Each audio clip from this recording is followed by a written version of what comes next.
Excellencies, ladies and gentlemen, I declare open the 413th meeting of the Committee on the Exercise of the Inalienable Rights of the Palestinian People. The provision agenda for the meeting has been distributed by the Secretariat for your consideration. If I hear no objection, the agenda is adopted. It's so decided. Let's move to agenda item 2, update by the Permanent Observer Mission of the State of Palestine on the situation in the occupied Palestinian territory, including Jerusalem, East Jerusalem, and developments in the political process. As usual, we start our meeting with an update from the Mission of Palestine. I would like now to give the floor to Minister Riyad Mansour to provide an update on the situation in the OPT, as well as on other diplomatic developments. Excellency, you have the floor.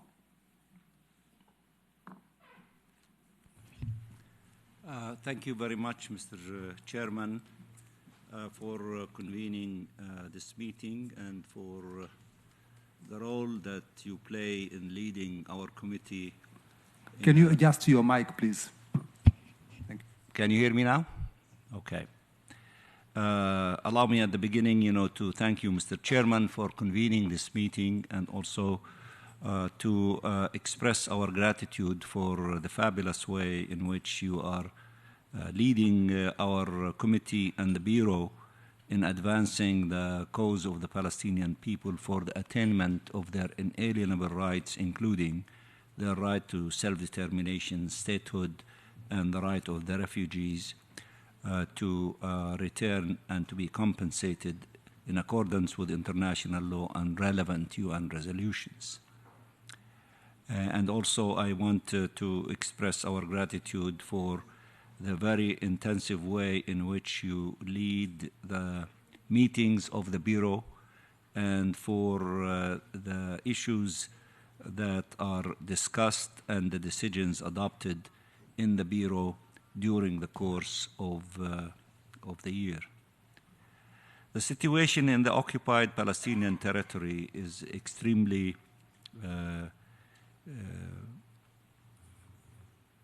depressing, to say the least. The Palestinian people are extremely angry and outraged by the lack of progress in putting an end to their tragedies.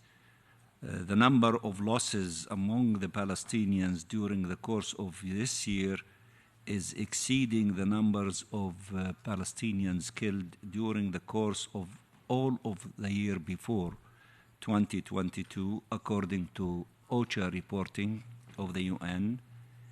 And yet we are still, in August of this year, and we have a number of months before us until the end of the year. The number of children killed this year is the highest since the reporting in the occupied West Bank.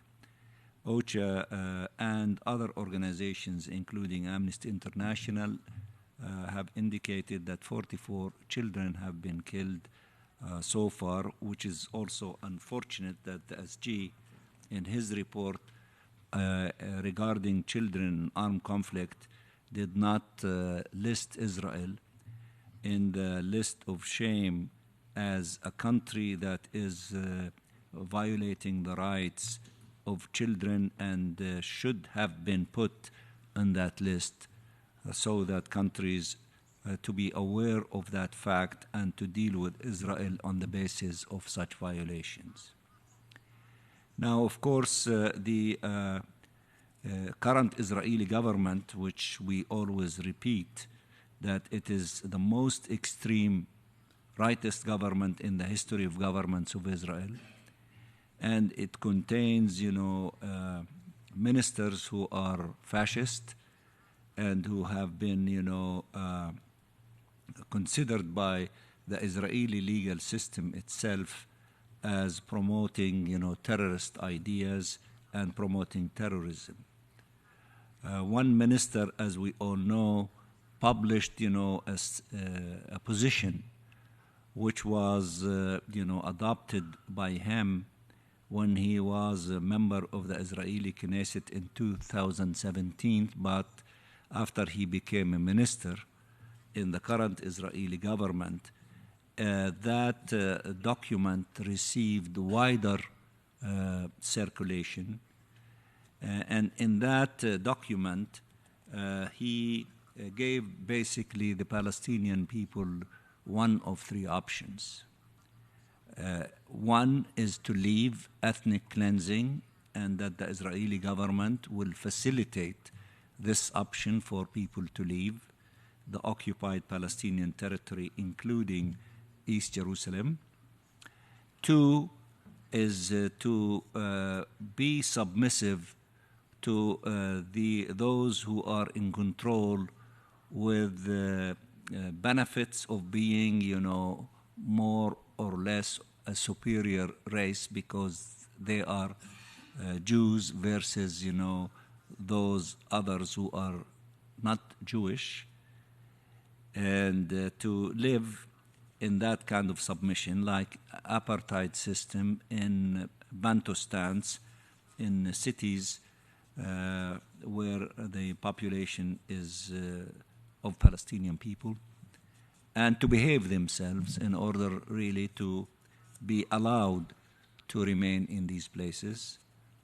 And the third option for those who are struggling for the two-state solution, for the national rights of the Palestinian people, will be considered as terrorists, and the security forces of Israel will take care of them.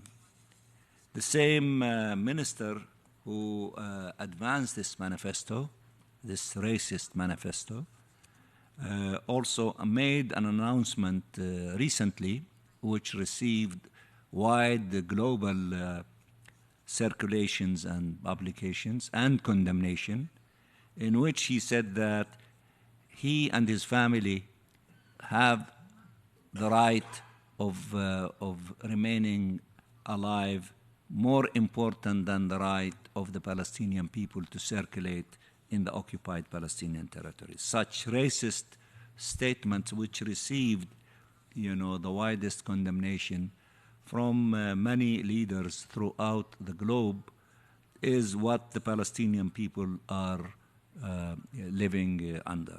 Of course, this current government, they are expediting the process of annexation, particularly to the majority area of so-called Area C, which constitute about 60% of the occupied West Bank, including East Jerusalem. So that's the situation in which our people are facing: demolitions of home, displacements of families, threats against Masafer Yatta and other areas in the occupied territory, threats against the holy sites in occupied East Jerusalem, especially Al-Aqsa Mosque and Al-Haram al-Sharif, from extremist elements who want to have continuous presence in that holy shrine and to try to divide it, and the process of eventually demolishing it and building a temple for them, as they make it, well known in their publications and positions. The settlement enterprise is also being intensified, including the efforts of legitimizing illegal outposts from the point of view of the Israeli legal system itself. These are synopses of the reality in which our people live under, and of course the continuation of the besieging of the Gaza Strip and threats against the 2 million individuals who live in the Gaza Strip in terms of their livelihood, what goes inside, what comes outside, So it is like a man-made huge prison. This is the reality on the ground that we are struggling against. And in the same time, we see paralysis of the international community, be it the Security Council or other parts of the United Nations. They see these things.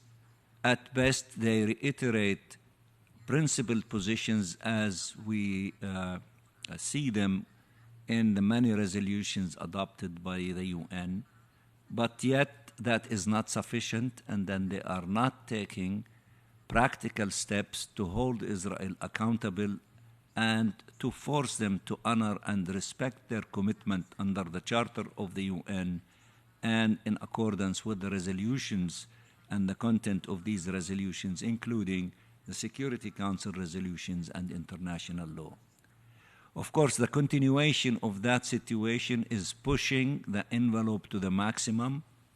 The Palestinian people will never surrender, will never raise white flags, and a number of them are taking issues in their hands to resist against this onslaught of trying to deprive them of their land and threatening their lives and the lives of their children and their families, and stealing the natural resources of our nation, of Palestine, of the occupied Palestinian territory. Now, in addition to that, we are extremely active in the follow-up and the preparation for all the documentations and the submissions before the ICJ. 57 countries, and actually you can add one more to make it 58, which for technical reason that this additional country, although it had its submission ready, but it did not give it to the correct side of the ICJ.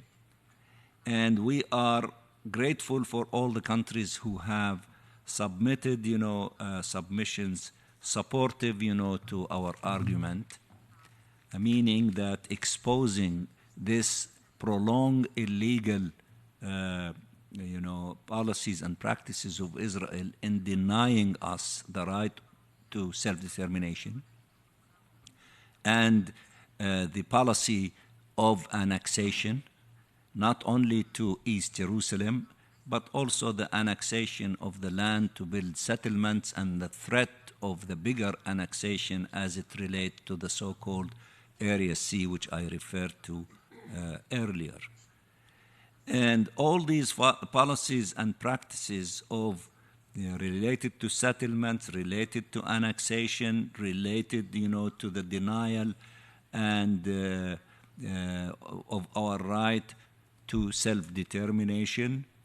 Then, we are raising, as you all know, in the questions that are being considered by the ICJ about the legal ramifications of all these illegal things and what countries and the UN system should do as a result of all these illegal policies and practices. Again, as I said, we are grateful to the great majority of countries who have submitted written submissions to the court in the first round, and we are now preparing ourselves to submit a rebuttal to the ICJ before the 25th of October to reject some of the few submissions that are trying to play a clever game, that there is a political process that is underway and that the ICJ should not interfere in that political process, and that the ICJ does not have any business to interfere in these things. This is the business of the Security Council and other, parts of the UN system. I am sure that our political and legal team will be able to respond to these articulations by these submissions of very, very few number of countries. And in this regard, I am, happy that later on Professor Link, who is part of our legal team, will be appearing with us, I think, virtually to submit, a study that was commissioned by the committee a number of years ago about the legal ramifications of a prolonged occupation. I'm sure that Professor Link will give us at length, his summary of that study, and I'm sure that you, Mr. Chairman, will express on behalf of the committee and the Bureau and all of us our gratitude for that very important and impressive document that was produced by Professor Link and the team that worked with him in this regard. Let me conclude, Mr. Chairman, that this UNGA week that is approaching is going, to make all of us so busy in so many things, not only the debate and the large number of heads of states and governments who will be with us and who will be meeting bilaterally, including our President and our Prime Minister and our Minister, among others. We will have a large delegation coming, to the UNGA week to be involved with everything related to the deliberation during that week and the bilateral meeting, and also our participation in so many high-level meetings that will be taking place in parallel with the UNGA. And of course, all these things will start with a very important summit in Havana, Cuba, for the G77 and China, and we will have a high-level delegation participating in that meeting.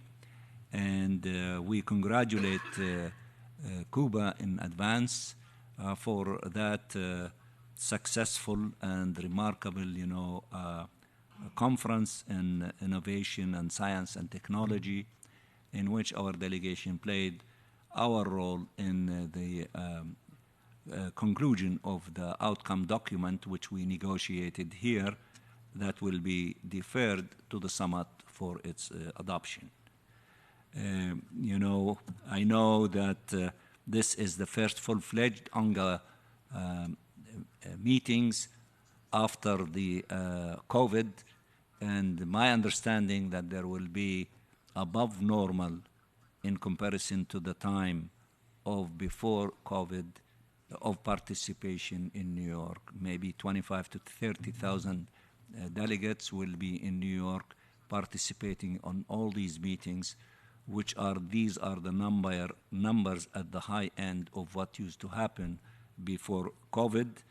And there are many global issues that affects humanity in all its aspects, the sustainable development, the future that we seek, the summit, the climate change, all the other issues that are extremely important to all of us. And I am sure that the committee and the member states of the committee will be in the forefront, advancing the cause of the Palestinian people for the attainment of their inalienable rights. And we thank you for that effort and for your courageous stand and continuation to advance the cause of the Palestinian people. And hopefully, maybe soon, we will see some light at the end of the tunnel, and the Palestinian people can enjoy their rights as they should, and maybe soon that the state of Palestine will become a full member in the UN system. I know many of you are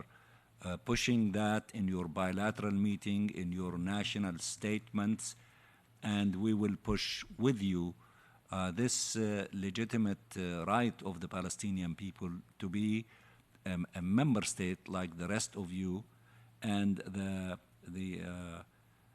obstacle that we face in the Security Council, we need to find a way of really removing it from our path of getting what we deserve and what is our right to become a full member in the UN system as the 194 member state in the United Nations. I thank you very much, Mr. Chairman. If there are questions or any comments that would be addressed to me, I'll be more than happy to respond to it. Thank you, Mr. Chair. Thank you, Minister Mansour, for your very informative and enlightening update, which is a very sad and vivid reminder of the plight of the Palestinian people. I concur with you with all the comments you made on that, and also the comments you made on the ICJ, the submissions to the ICJ, and all other comments on various subjects. So thank you for this update. And now I'm going to open the floor for comments on this update or questions to Minister Mansour on this item only. The floor is open.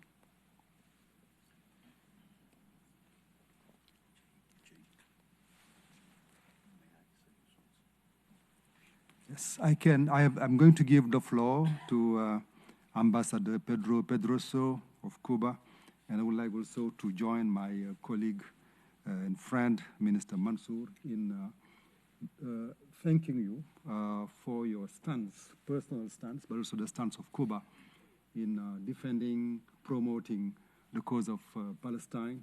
You are doing it within the committee and outside the committee, and I would like to really thank you. And your presence here today means a lot because we know that you are so busy, but you have decided to come and really play a role which is the role of rapporteur today. So I give you the floor if you want to make comments on what our brother minister has said. You have the floor.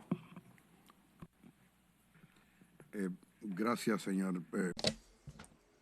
Thank you very much, Chairman, my dear friend, Ambassador Cheikh, for your observations and your comments. First of all, I apologize for arriving a little late, but I was caught up with the co-facilitators for the SDG summit, and we had a meeting at 9:25 that I should have finished at 9:50, but we went a bit over. I did manage to listen very closely to Minister Mansour, to his update to the committee, and thinking about what he was saying, I think it is absolutely unacceptable that at a time in which the Palestinian people are subject to, and I think we should say things like they are, even if it wasn't the word that Ambassador Mansour said, we're seeing a process of clear and tacit extermination and denial of their rights and removing them of their rights, evicting them from their land. What it is a process of ethnic cleansing. And if you don't leave of your own accord, they force you to leave. And here we're just acting as if it's business as usual. We present the report, we do the best we can. Ambassador Sheikh Nian is doing his best. I think we should really applaud him for what he's doing. He has really been the champion of this committee for many years. However, we do have limits. And it would be good if delegations could step up and help with this. The fact is that this has been a very critical year, and the world really isn't aware of what's happening in Palestine. The media doesn't really talk about what's happening in Palestine. The United Nations don't talk about what's happening in Palestine. The Security Council doesn't talk about what's happening in Palestine.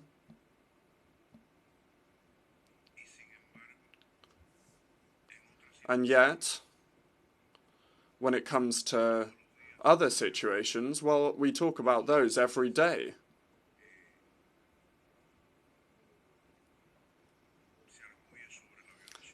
And every day we argue over the violation of the principles of the UN Charter in other situations, other conflicts.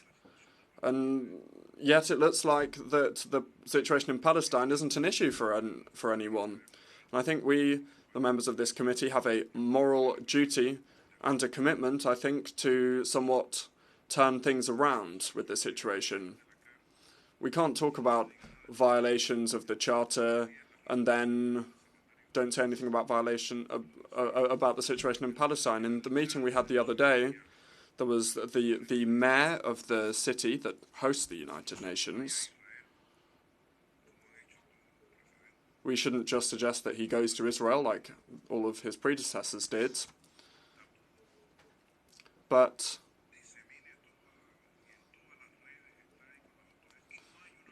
he's there talking on social media all the time, but there's not a single word about the denial of the rights of the Palestinian people that is illegal, and that is something that has been recognized by the United Nations.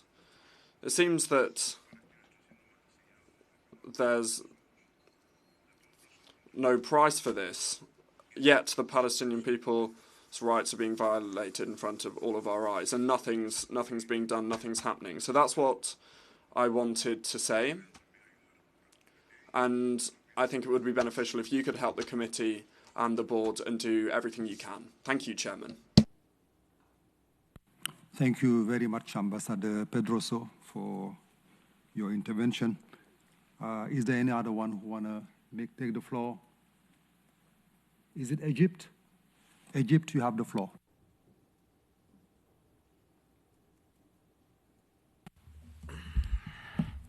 شكرا سيدي الرئيس. Thank you, Mr. Chair of the committee. First and foremost, I would like to commend the support given to the Committee on the Exercise of the Inalienable Rights of the Palestinian People and to the Palestinian cause.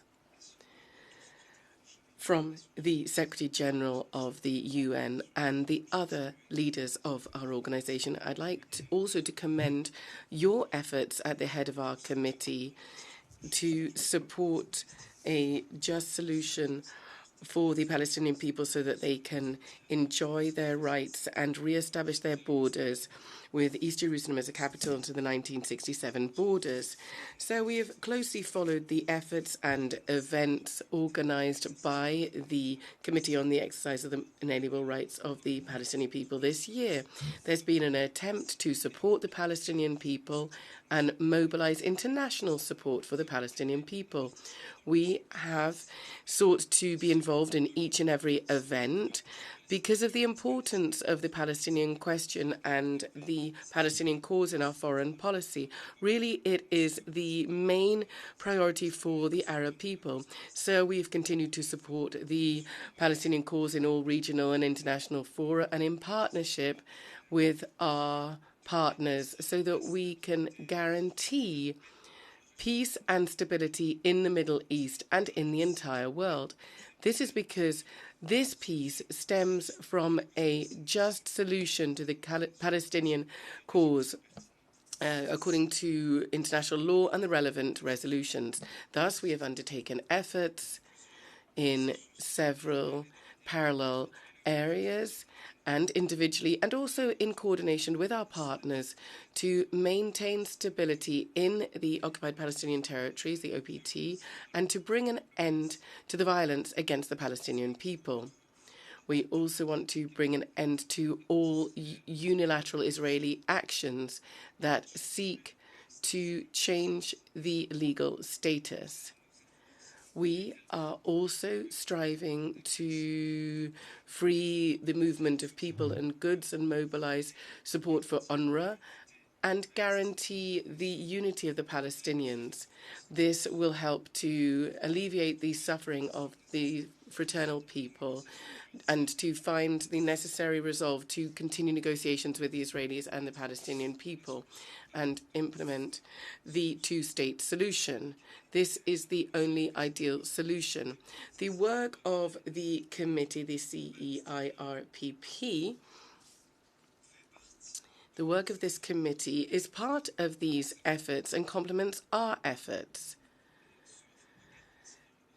to guarantee the rights of the Palestinian people. So we wish to undertake even more efforts, and we commend the SG's support for the work of the committee, and we do hope that this support will continue until the Palestinian people can enjoy its fundamental rights and have its state with East Jerusalem as its capital. Thank you. I thank the delegate of Egypt for his kind words and positive comments. And through him, I would like also to thank the government of Egypt for its contribution to the work of our committee and for its long-standing support to the Palestinian cause. I thank you. Is there any other one who want to take the floor? I can see Jordan. You have the floor. Thank you, Mr. Chair.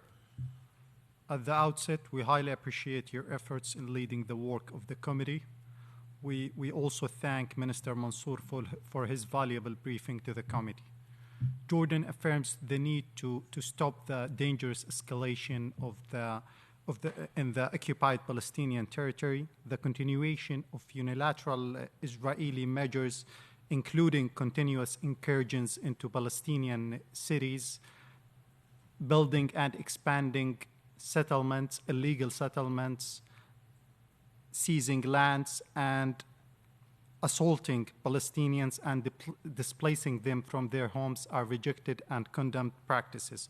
These practices represent a serious violation of international humanitarian law and undermine peace and the two-state solution. The international community must act immediately to stop Israeli unilateral measures that undermine the prospects of achieving peace and security in the region. Mr. Chair, Jordan continues, based on the historical Hashemite custodianship over the Islamic and Christian holy sites in Jerusalem, to take all measures to protect the holy sites and preserve their legal and historical status quo. We reaffirm that a just, lasting, and comprehensive peace remains a strategic Arab-Jordanian objective. The path to this peace is to end the occupation and establish an independent Palestinian state along the lines of June 4th, 1967, with East Jerusalem as its capital. I thank you, Mr. Chair. Thank you, dear delegate of Jordan. The historic role of Jordan on the issue of Palestine is well known. The role of the king as custodian of the holy site also is something we know very well, very, very well, and which we appreciate a lot. So I would like to thank you for that role and for that commitment to continue protecting and promoting the rights of the Palestinian people. Is there any other one who wants to take the floor? I can see Tunisia. شكرا سعادة السفير. أود في البداية. Thank you, Ambassador, sir. First and foremost, I would like to thank the PR of Senegal for convening this meeting.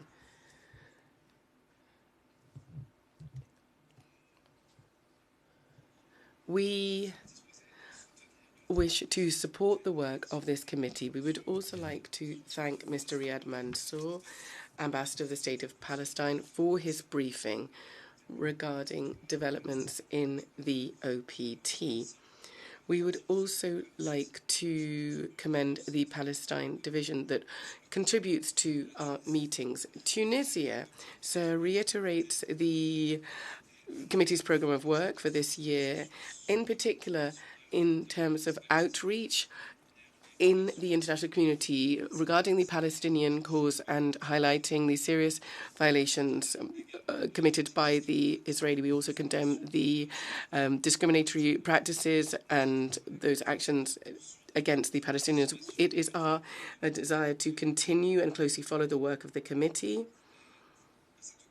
and therefore, we would like to reiterate our support for all efforts made so that the Palestinian people can enjoy its inalienable rights, primarily the right to govern itself. There's a need to bring an end to the Israeli occupation and to find a just, lasting solution to the Palestinian issue and set up a Palestinian state that is independent based on the 1967 borders with East Jerusalem as capital. In conclusion, we would reiterate the fact that the Palestinian cause will remain a top priority for us. We will continue our efforts in order to guarantee the inalienable rights of the Palestinian people. Thank you. Chers collègues de la Tunisie, je voudrais vous remercier. Thank you very much from Tunisia. I would like to thank you for your statement. It also reiterates the historic role of Tunisia for the historic support that has been given to Palestine. I think that 1982 is a key year, and I really would like to thank you for your role in this committee and your support here. Thank you very much indeed. Would anybody else like to take the floor on this particular issue? So the update on the situation in Palestine. I see no further requests for the floor, so we'll move on to the next item. And now let's move to the next item, which is the briefing by Professor Michael Link, former Special Rapporteur, on the findings of the study commissioned by the Committee on the Legality of the Israeli Occupation. For many years, scholars and legal experts, including Professor Michael Link and his predecessors, have argued that the prolonged nature of Israel's occupation of the OPT begs the question of its legality. For this reason, the committee in 2021 commissioned an independent study to examine this question. The committee has facilitated 3 expert seminars to exchange knowledge and review findings. Today, the study is ready to be shared with the public. In this regard, I would like to extend my heartfelt gratitude on behalf of the committee to our valued partner, the Irish Human Rights Centre of the National University of Ireland, Galway, for the unwavering commitment and rigorous scholarship that underpin this groundbreaking study produced by the Centre. It is with great pleasure that I give the floor to Professor Michael Link to present the key findings of the legal study. He will be joining us virtually from Canada. Professor Link, I must say and insist, played a pivotal role in bringing the study to light. Now I have the pleasure to give the floor to Professor Link. Professor Link, you have the floor.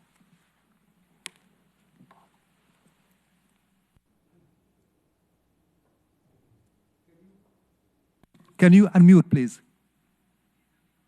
We can't hear you. Okay. How is this? Yes, that's fine now. Okay, that is probably the most important phrase in the 21st century. Please unmute yourself. Thank you for the introduction, and thank you very much for the invitation to speak to the committee today. When I served as the United Nations Special Rapporteur on Palestine, I had many productive meetings on Palestine with the committee and with committee members, which greatly assisted me in the performance of my mandate. I'm very grateful for this warm relationship that I had with the committee. Excellencies, I've been asked to speak briefly to you today about the launch of this new study by the committee, addressing the key question of the legality of the Israeli occupation of the occupied Palestinian territory. In my short remarks today, I'm going to address 2 items: the focus and content of this study, and secondly, what the likely impact of this study will be.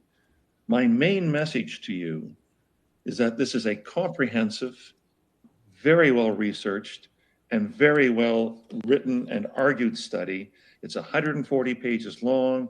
It's over 740 footnotes. No one can say that the subject has been treated lightly or thinly on this. And I'm saying in my remarks that the committee should be very proud of being attached to this particular study.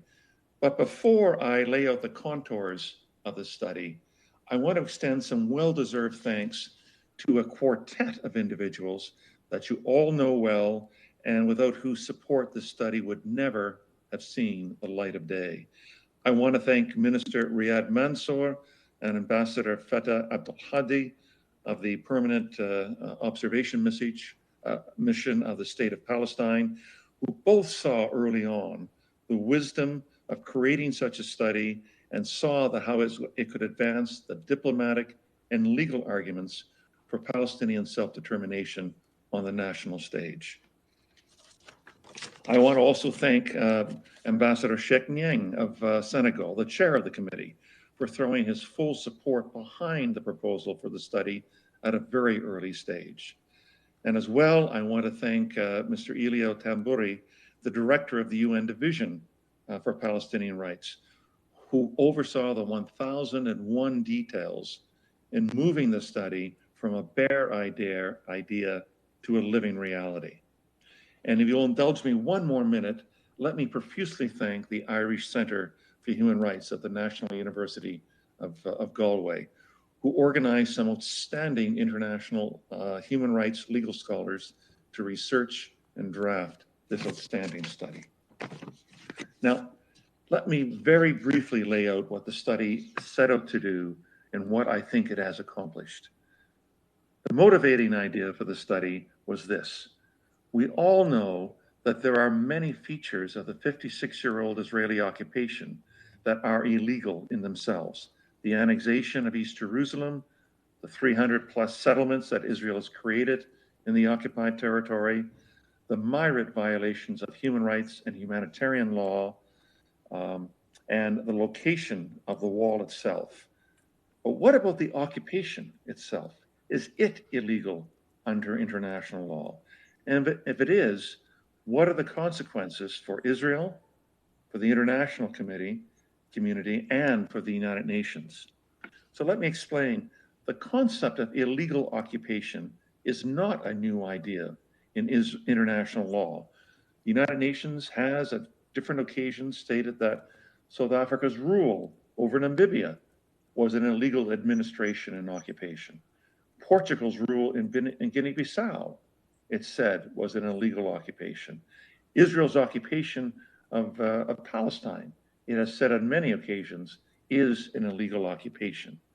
So using the framework of international law and these historical examples, the study before you says that there are 3 peremptory norms of international law which can be applied to determine if the occupation has itself become illegal. What are these 3 norms? Number 1, has the occupying power moved to annex formally or in a disguised manner any part of the occupied territory? Number 2, has the occupying power breached the rights of the people under occupation to their guaranteed right of self-determination? And number 3, has the occupying power instituted policies or practices of discrimination and even apartheid in the occupied territory? A breach of any one of these 3 peremptory norms would be a strong indication that an occupation has become illegal. A breach of all 3 of these norms would be certainly conclusive evidence that the occupation has become illegal. So applying these 3 peremptory norms, the study before you concludes that Israel, as the occupying power, is in gross violation of all 3 of these norms, and therefore is a bad faith occupier, and its administration of the occupation has now become illegal.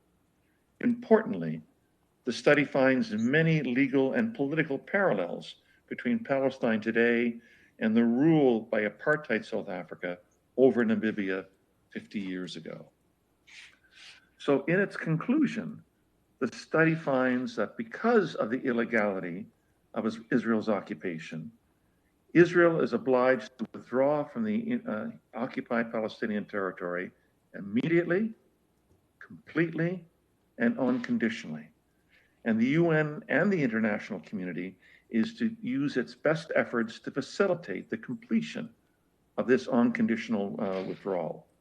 And Israel as well, the study finds, is responsible for the full and commensurate reparations to Palestine and the Palestinians for their many financial and moral losses over the course of the occupation and the course of the 75 years by which the Palestinian people have been separated from one another.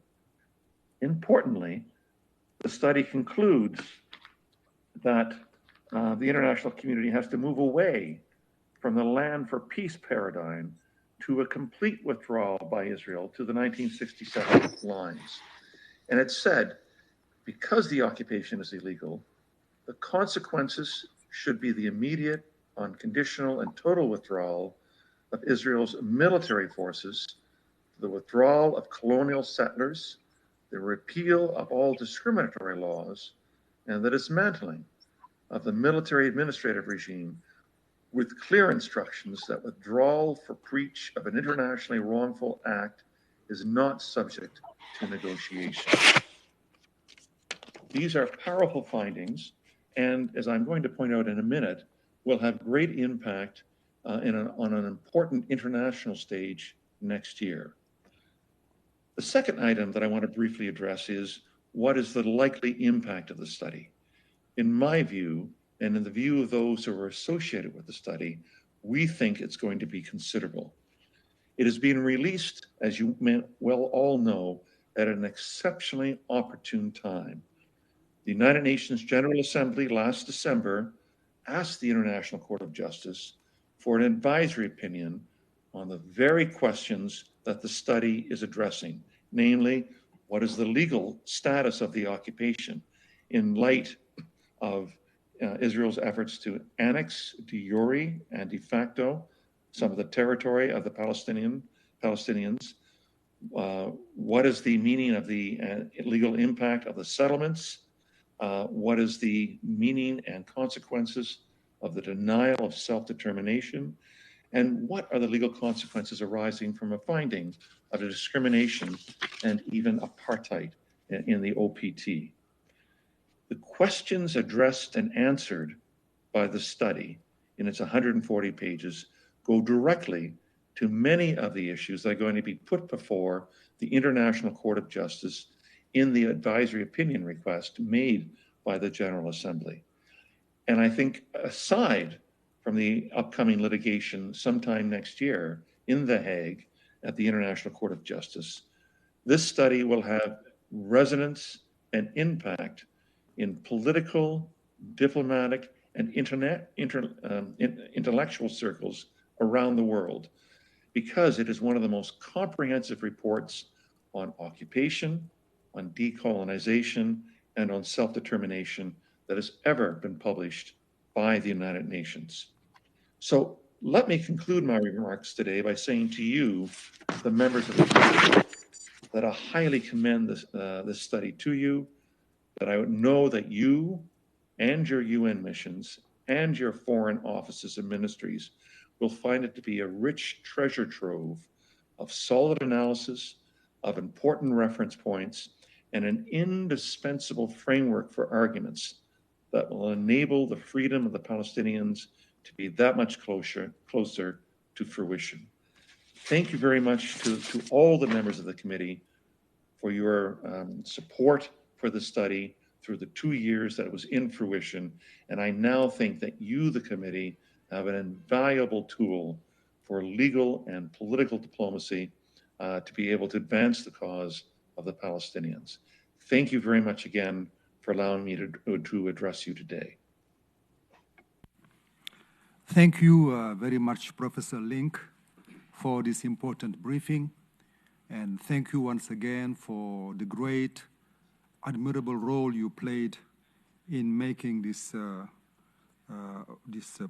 production possible. Indeed, the release of this legal study is timely. As you recall, on December the 30th, 2022, in resolution 77/247, which the committee sponsored, the UNGA requested the ICJ for an advisory opinion on the legal implications of the Israeli occupation. The committee's UNISPAL database, administered by our very able UN Division for Palestinian Rights, contributed vital documentation to the Secretariat formal submission to the ICJ in April. And we hope that this study and its recommendation will add value to the current deliberations of the ICJ and beyond. At this point, I would like to open the floor for comments from colleagues. The floor is open.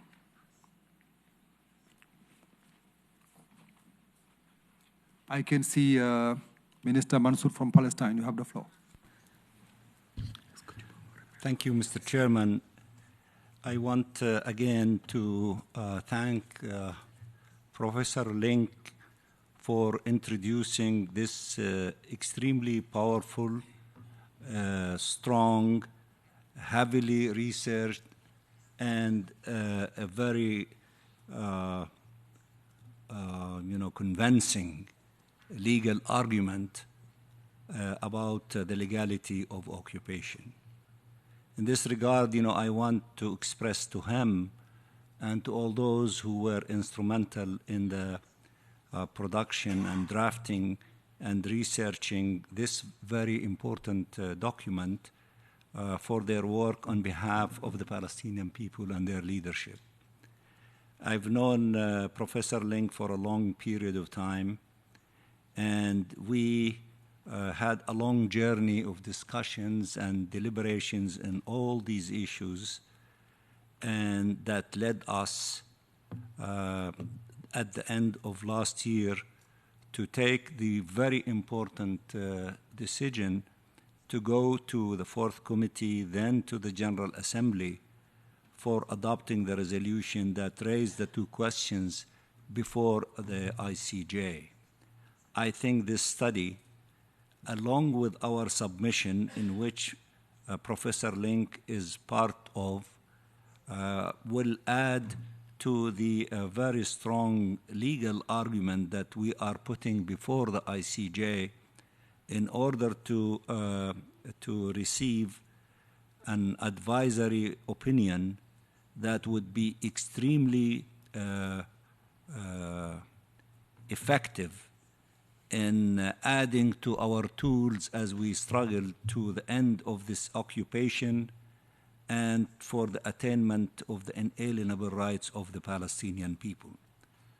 I am sure that this document, which is received and welcomed by the committee, by the Bureau, by the chairman, by the State of Palestine, will be added to the tools to be used by all of us as we try to reach a moment of allowing the Palestinian people to be free from this evil system of occupation and all of its manifestations, as Professor Ling articulated very eloquently, with regard to annexation, settlements, the system of discrimination, apartheid, and the denial of the Palestinian people of their right to self-determination and other rights.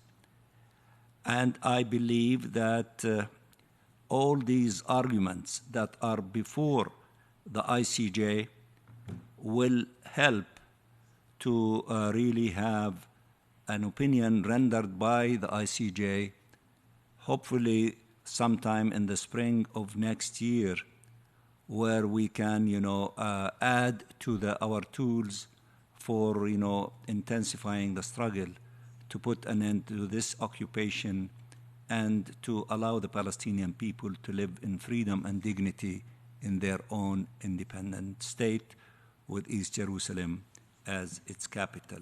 I am sure that this document will be circulated in all the arenas of people of research and legal thinking and political analysis, and by all countries. And I urge all of my colleagues, members of this committee, to make sure that they have copies of this study and to forward it to the appropriate authorities in their governments and in their academic setups and universities and law schools of their universities, so that they can study it, enhance it, to contribute to it if there is any contribution, and then therefore, that to benefit in the same way that our brothers and sisters in Namibia did benefit from the ICJ ruling about the illegality of the occupation of Namibia by the apartheid system in South Africa. Again, thank you very much, Professor Link, and hopefully I will see you soon, you know where, so that we can continue our work for doing what needs to be done. Thank you.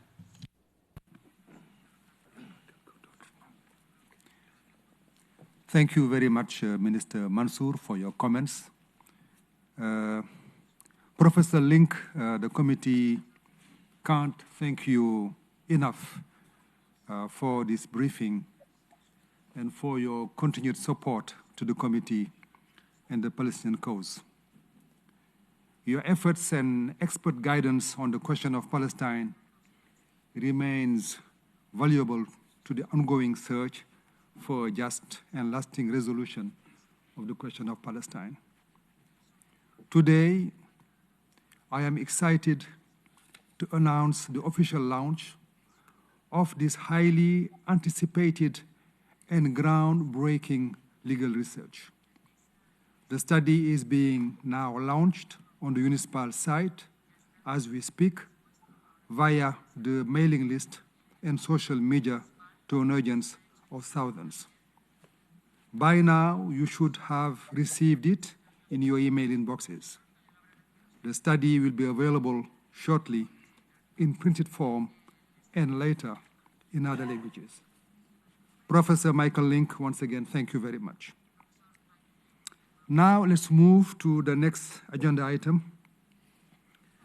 And the title of the agenda item is Consideration and Adoption of the Draft Annual Report of the Committee of the General Assembly, document A/78/35.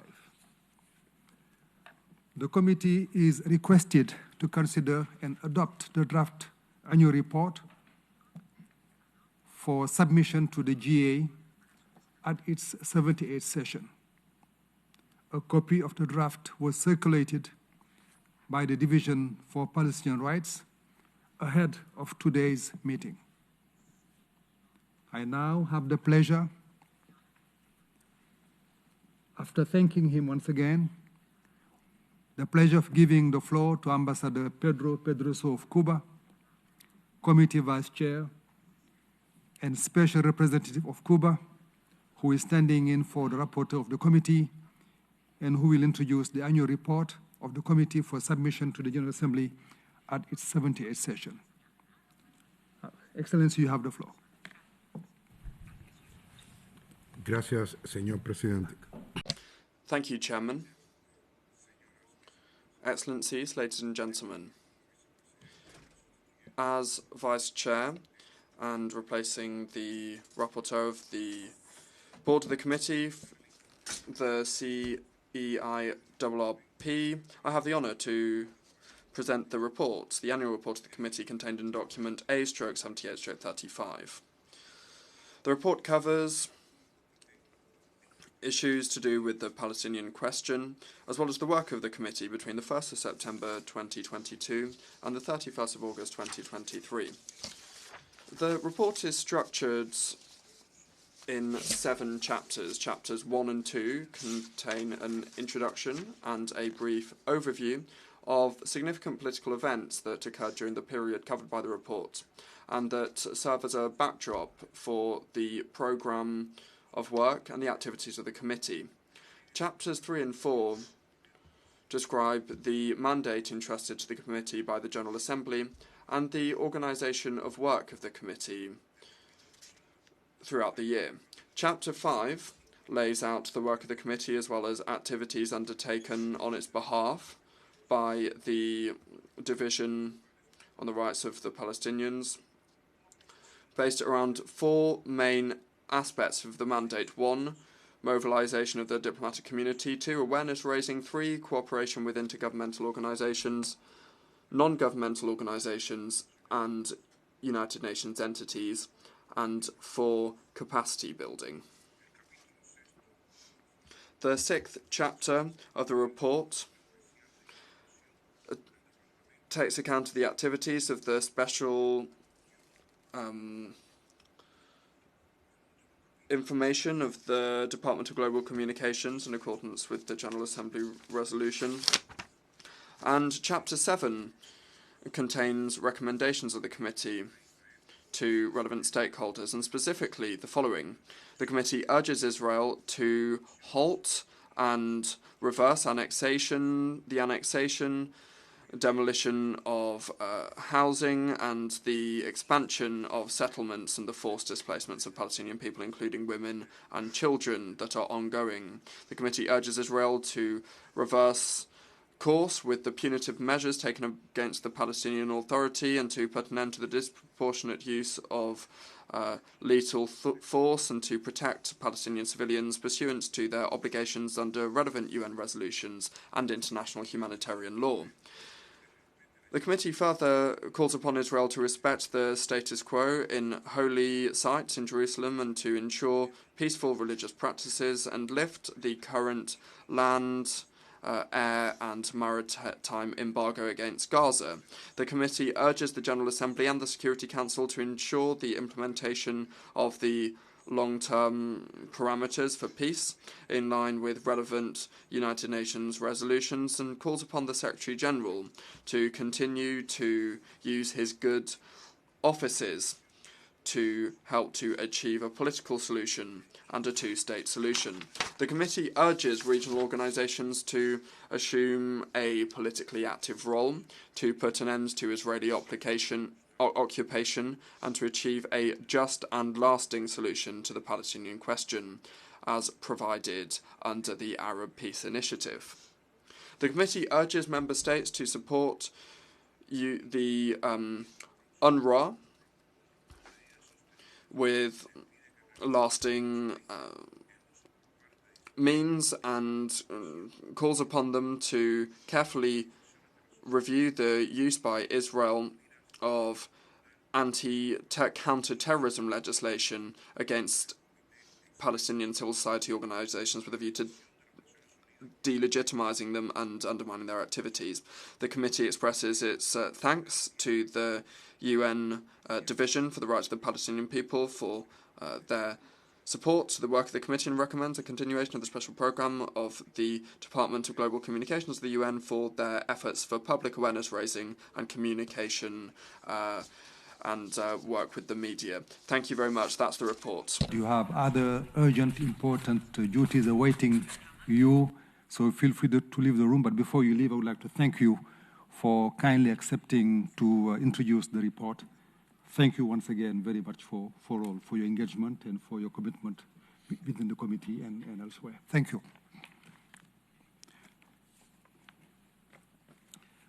I would like now to open the floor for comments and questions, if any. So what we will do, we'll go chapter by chapter to ensure the Secretariat can take down any potential comments. And before doing so, I would like to give the floor to delegations that wish to make comments of a general nature on the report first, before we go on the nitty-gritty of the report. So if there's anyone who want to make a comment of general nature, the floor is open, and I can see the ambassador, my friend, the ambassador of Indonesia. You have the floor.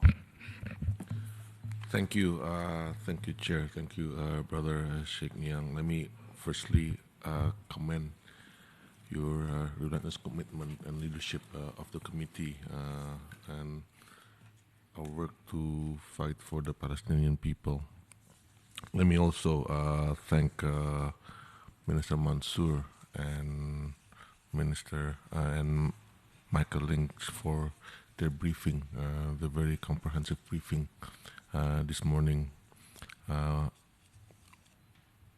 in particular on the study that was provided to us. I think it's important for us to use this study and to be able to spread what's in the study to as many people out there today, for them to understand the legality or the illegality of the situation in Palestine.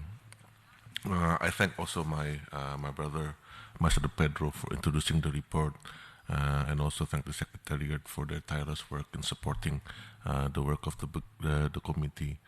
For Indonesia, we are happy with the report, and we're able to agree and to support the report. Apart from providing information on the work of the committee, the report provides important insights for member states on the dire situation faced by the Palestinian people, and the need highlights the need for us to intensify our support.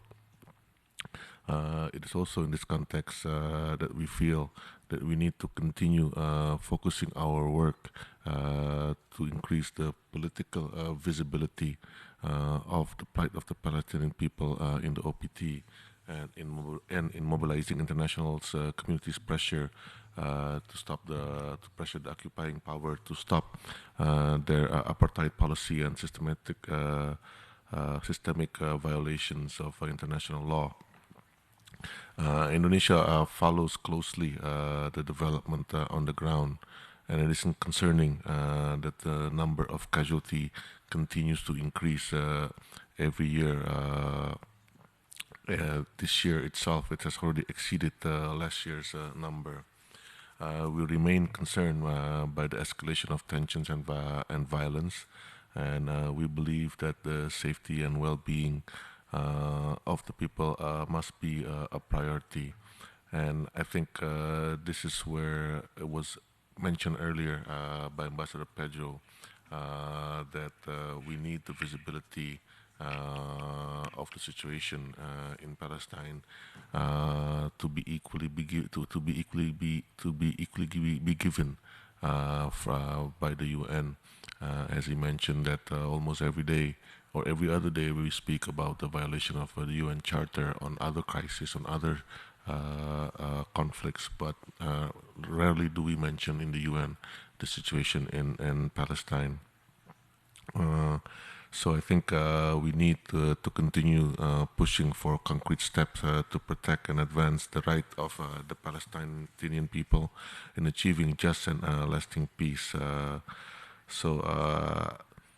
For us, Chair, it's also important that this year, as we talk about the SDGs, when we have the SDG Summit, we must also mention that the situation in Palestine does not allow to even dream, the people in Palestine even dream about achieving any parts of the SDGs. So I think we have to also be in the committee to, as members, to make reference to this. And lastly, Chair, we just like to reaffirm the need to continue to provide adequate and sustainable funding for UNRWA. Thank you, Chair. Thank you very much, Ambassador Tata, for your kind and wise comments, and also for your advice. And those advice have been very well heeded. I would like to thank you and thank Indonesia for the constant support to the Palestinian cause. And I can't help really expressing our gratitude as a committee to Indonesia for the selfless support to the activities of the committee. You have funded so many events held at your chancellery, doing it generously, and those things mean a lot to the committee. And we are looking forward to a continuation of that excellent cooperation between the government of Indonesia and our committee to advance the cause of Palestine. And we are looking also forward to that visit we intend to make to Indonesia, which you have accepted, even if it was brought to you in a very short notice. We appreciate that. Thank you very much once again. If there are no other further general comments, we will now move to the consideration and adoption of the draft report by adopting a chapter-by-chapter approach. We will begin with chapter 1 and 2, respectively entitled Introduction, an overview of the political context relating to the question of Palestine. Are there any comments on these two first chapters? I see none, so the committee approves chapter 1 and 2. It is so decided. Let's now move to chapter 3, 4, and 5, respectively entitled Mandate of the Committee, Organization of Work, and Action Taken by the Committee and the Division for Palestinian Rights. Are there any comments on this section? I see none, so I take it that the committee approves chapter 3, 4, and 5. It's so decided. Now, chapter 6, action taken by the Department of Global Communications in accordance with General Assembly Resolution 77/24. Are there any comments? I see none, so I take it that the committee approves chapter 6. It's so decided. Now, chapter 7, conclusions and recommendations of the committee. Are there any comments? I see none, so I take it that the committee has decided to approve chapter 7. It is so decided. We have concluded the consideration of the draft annual report. So without any other comments, I take it that the committee wishes to adopt the draft annual report of the committee for submission to the General Assembly. It is so decided. I would like to take this moment to request all governments and organizations to continue to extend a full cooperation and support to the committee in the performance of its task, particularly in implementing the recommendations of the report just adopted, and to continue to support, in line with UN resolutions, the Palestinian people in the realization of their right to self-determination. In accordance with the established practice, the adopted report will be transmitted to the Secretary General for submission to the General Assembly. The report is scheduled to be presented to the 78th session of the GA during its consideration of the question of Palestine on November the 28th, 2023. Now let's move to the next agenda item, which is the consideration of request of accreditation of civil society organizations, CSOs. At the last committee meeting held on the 3rd of May 2023, committee members requested a postponement of this item. to allow for more time for consideration of the accreditation requests from CSOs. The relevant information was circulated, again, by the Secretariat in advance of this meeting. We are now in a position to deliberate on this item. As you know, the committee receives regular requests from civil society organizations for their accreditation to the committee. And through the accreditation, interested organizations acknowledge their activities to support and promote the resolution of the question of Palestine and their desire to partner with the committee in its advocacy efforts. Accreditation is a process in which they become part of the committee's network. The committee's accreditation criteria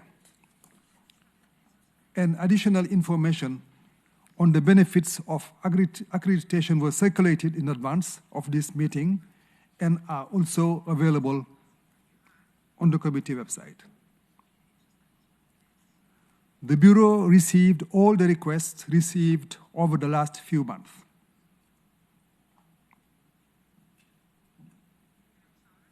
Since the last committee meeting held on the 3rd of May 2023, the Secretariat has not received any additional request for accreditation.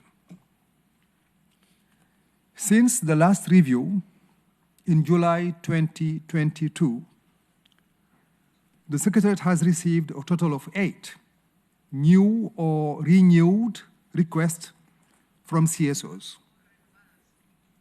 The division shared with you a list of the organizations and the accreditation review note by the Secretariat. The Secretariat conducted a preliminary review of the request based on the following committee criteria for accreditation, which stipulates that civil society organizations seeking partnership with the committee should firstly be a recognized local, national, or international non-profit organization. Secondly, support the Charter of the UN, the principles of international law, and the achievement of inalienable rights of the Palestinian people, primarily its right to self-determination. Thirdly, and importantly too, have demonstrated that it has concrete programs or the serious intent to establish such programs in support of the achievement of the inalienable rights of the Palestinian people. Following a subsequent Bureau review of the applications, available information, and comments received, the Bureau recommends accreditation by the committee of the following organization: Palestine Land Society. Concerning the other 7 organizations, the Bureau did not recommend accrediting them based on the information provided in the application and available data. The Bureau would like to request the committee to approve the Bureau recommendations, and if I see no objection, I will take it that the committee approves the accreditation of the Palestine Land Society. I see no objection. It's so decided. Now let's move to agenda item 6, which is an update on activities of the committee.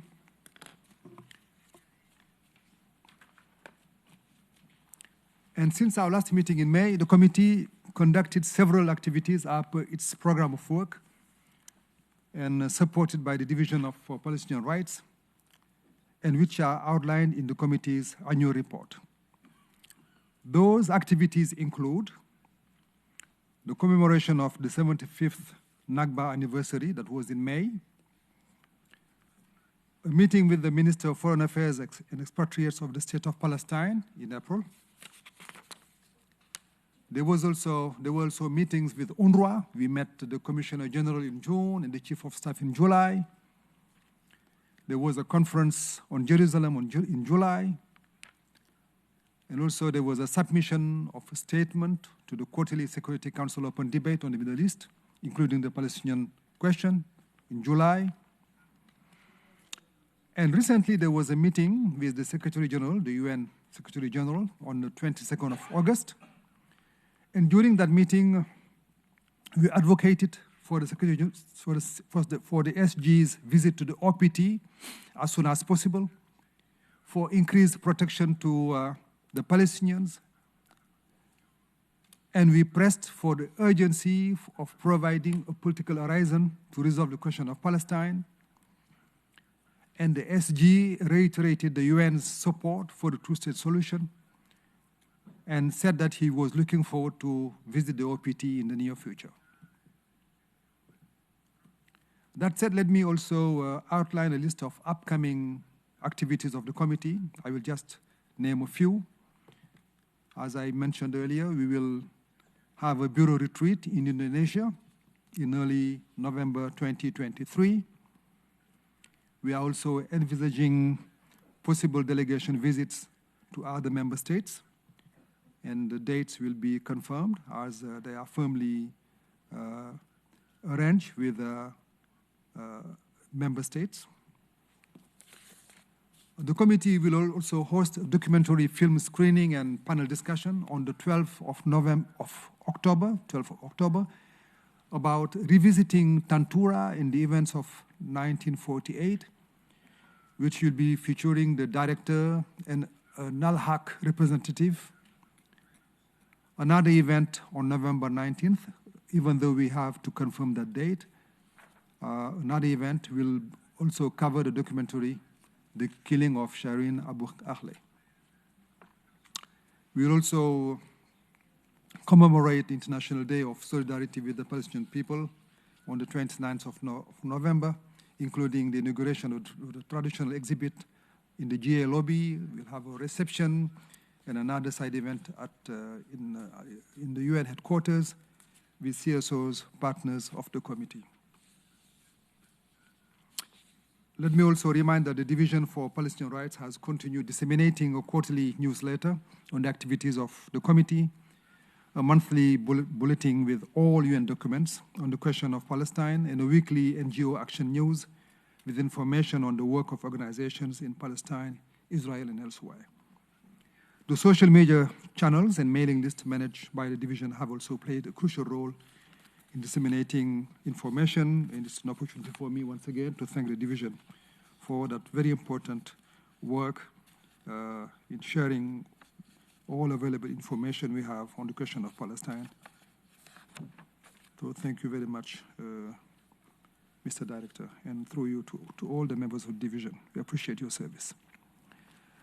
Let's now move to the last item of our agenda. Any other matters?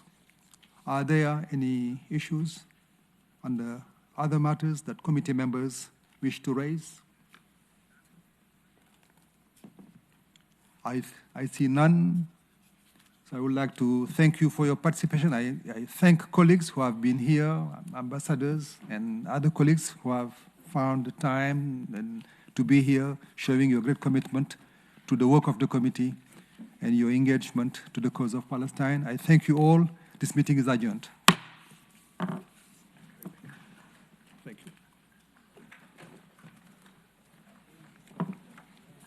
Thank you very much. Thank you. Yeah, very rich, very rich. But it's you. That's your work.